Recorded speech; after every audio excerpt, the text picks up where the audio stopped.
নমস্কার, দেখছেন কলকাতা টিভি। আপনাদের সঙ্গে এই মুহূর্তে রয়েছে আমি অভিক। শুরু করছি 4টে 4 দিকে। এই মুহূর্তে অবশ্যই মুর্শিদাবাদের দিকে নজর রাখবো, কারণ গত এক সপ্তাহেরও বেশি সময় ধরে এখনো পর্যন্ত অশান্তি অব্যাহত রয়েছে মুর্শিদাবাদে।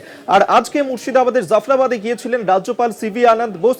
সেখানে তাকে দেখতেই কান্নাতে ভেঙে পড়েন নিহত হরগোবিন্দ দাস চন্দন দাসের পরিবারের লোকজন। তাদের বাড়িতে আজকে যান সিভি আনন্দ বোস, কথা বলেন সেখানে।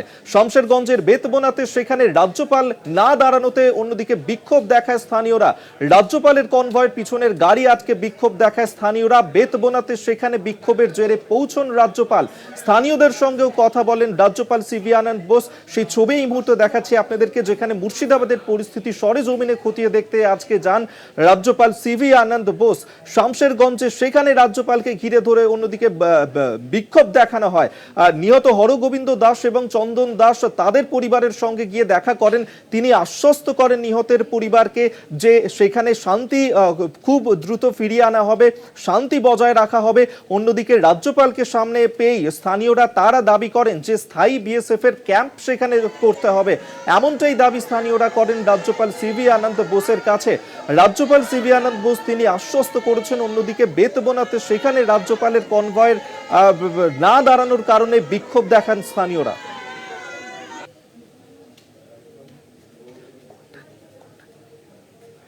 আমরা এই মুহূর্তে সরাসরি কথা বলবো কল্যাণ চন্দ্র। এই মুহূর্তে আমাদের সঙ্গে রয়েছেন প্রতিনিধি কল্যাণ। আজকে মুর্শিদাবাদের জাফরাবাদে গিয়েছিলেন রাজ্যপাল, সেখানে ক্ষতিগ্রস্ত নিহত যারা রয়েছেন তাদের পরিবারের সঙ্গে কথা বলেন রাজ্যপাল। একাধিক ক্ষোভ উগড়ে দেন রাজ্যপালের কাছে স্থানীয়রা। অন্যদিকে বেতবোনাতে সেখানে রাজ্যপালের কনভয় না দাঁড়ানোর কারণে বিক্ষোভ দেখান স্থানীয়রা। সব মিলিয়ে এই মুহূর্তে কি পরিস্থিতি, কি আপডেট? দেখো, এই মুহূর্তে যে পরিস্থিতি সেটা হচ্ছে এলাকার মানুষ শান্ত হয়েছে। তবে বিষয় যেটা হচ্ছে, এলাকার মানুষের বক্তব্য ছিল যে বেতবোনা এলাকা অর্থাৎ শামশেরগঞ্জ থানার যে ধুলিয়ান পুরসভা রয়েছে, সেই ধুলিয়ান পুরসভার বেতবোনা এলাকা, সেই বেতবোনা এলাকার মানুষ সকাল থেকে বসেছিলেন। সকাল থেকে তারা রাজ্যপালের আশায় বসেছিলেন এবং রাজ্যপাল তাদের ওপর দিয়ে চলে যাওয়ার পরেও দাঁড়াননি। এ কারণেই তারা বিক্ষোভ শুরু করেছিলেন। তাদের বক্তব্য ছিল যে বেতবোনা এলাকায় প্রচুর বাড়িঘর ভাঙচুর হয়েছে, প্রচুর বাড়িঘর লুটপাট হয়েছে, অগ্নিসংযোগ হয়েছে। সুতরাং সকাল থেকে তারা বসে আছেন যে রাজ্যপাল আসবেন, রাজ্যপাল তাদের বক্তব্য শুনবেন, তাদের অভাব অভিযোগ শুনবেন এবং রাজ্যপাল তাদের ওপর দিয়ে যখন চলে যান, তারপরের যে সমস্ত গাড়িগুলো সেগুলো কিন্তু আটকে দেয় গ্রামবাসীরা এবং বিক্ষোভ দেখাতে শুরু করেন। তাদের বক্তব্য ছিল যে রাজ্যপাল না আসা পর্যন্ত তারা বিক্ষোভ থেকে উঠবে না। এরপরে কিন্তু জেলা প্রশাসন অর্থাৎ পুলিশ সেখানে গিয়ে তাদের আশ্বস্ত করে যে রাজ্যপাল তার কাজের জন্য বেরিয়ে গেছেন, তিনি বুঝবেন কোথায় যাবেন না যাবেন। কিন্তু বিষয় হচ্ছে আপনারা এইভাবে রাস্তার মধ্যে দাঁড়িয়ে থাকবেন না। কারণ হচ্ছে তুমি জানো যে শামশেরগঞ্জের বেতবোনা এবং জাফরাবাদ সহ 4টি এলাকায়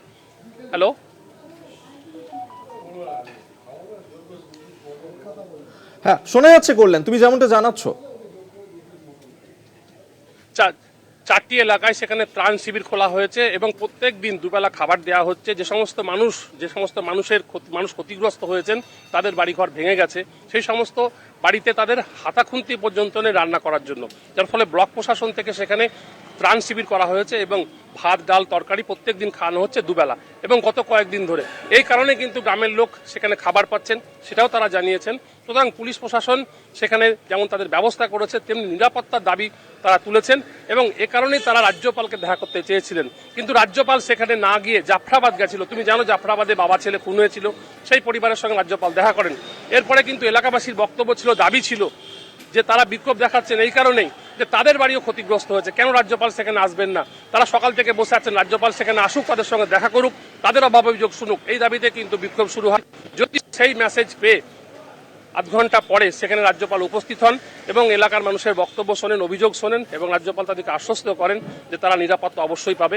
এরপরে কিন্তু রাজ্যপাল চলে যান সেখান থেকে এবং রাজ্যপাল যেটা জানা যাচ্ছে বাই ট্রেনে বহরমপুর থেকে শিয়ালদার দিকে রওনা দেবেন। তারা যেভাবে বসবাস করছেন সেখানেই তারা বসবাস করতে চান এবং এলাকার মানুষের এই দাবির পাশাপাশি তারা বলেছেন যে যারা দুষ্কৃতী তারা গ্রেপ্তার হয়েছে ঠিকই, কিন্তু আরও যারা দুষ্কৃতী রয়েছে তাদের গ্রেপ্তারের দাবি এবং কঠোর তাদের শাস্তির দাবি তুলেছেন। অভিক, তুমি আমাদের সঙ্গে থাকো কল্যাণ। আপনাদেরকে আরেকবার জানিয়ে রাখবো, যেখানে মুর্শিদাবাদে সেখানে জাফরাবাদে গিয়েছিলেন আজকে রাজ্যপাল, অন্যদিকে বেতবোনায় সেখানে যখন রাজ্যপালের কনভয় যায় সেই সময় রাজ্যপালের কনভয় সেখানে না দাঁড়ানোর কারণে ক্ষোভ উগড়ে দেন স্থানীয়রা। তারা বিক্ষোভ দেখাতে থাকেন, তারা অভিযোগ করেন যে নিজেদের কথা তারা রাজ্যপালের কাছে জানাতে পারেননি।